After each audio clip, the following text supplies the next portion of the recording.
Guys, நாங்கள் நெல்லியாம்பதியிலேருந்து கீழே இறங்கி இப்போ நாங்கள் வந்திருக்கிற ஸ்பாட் என்ன அப்படின்னு கேட்டிங்கன்னா, இதுதான் கவா ஐலாண்ட். இந்த கவா ஐலாண்ட் வந்து எங்கே இருக்குது அப்படின்னு பார்த்தீங்க அப்படின்னா, பாலக்காடில் வந்து மலம்புலா டேமுக்கு பேக் சைடு தான் இந்த கவா ஐலாண்ட் அப்படிங்கிற ஒரு சூப்பரான ஒரு பிளேஸ் வந்து இருக்குது. ஸோ டைம் வந்து பார்த்தீங்க அப்படின்னா ஈவினிங் டைம் ஆயிடுச்சு. ஸோ ஈவினிங் டைமில் வந்து கவாவில் வந்து நம்ம கொஞ்சம் நேரம் வந்து ரிலாக்ஸ் பண்ணிட்டு போகலாம் அப்படின்னு சொல்லி தான் நாங்கள் இந்த பிளேஸை வந்து நாங்கள் சூஸ் பண்ணோம்.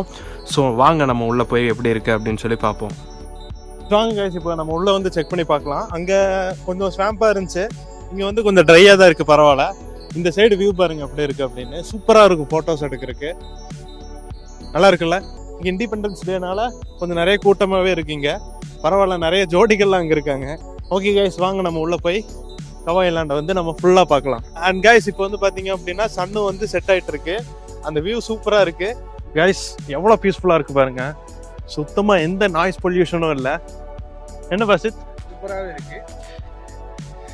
நாங்கள் முன்னாடி போயிட்டு அங்கே போய் நின்று உங்களுக்கு காட்டுறோம் அந்த இடம் எப்படி இருக்கு அப்படின்னு சொல்லி காட்டுறேன். அப்படியே இந்த சைடு பாருங்க.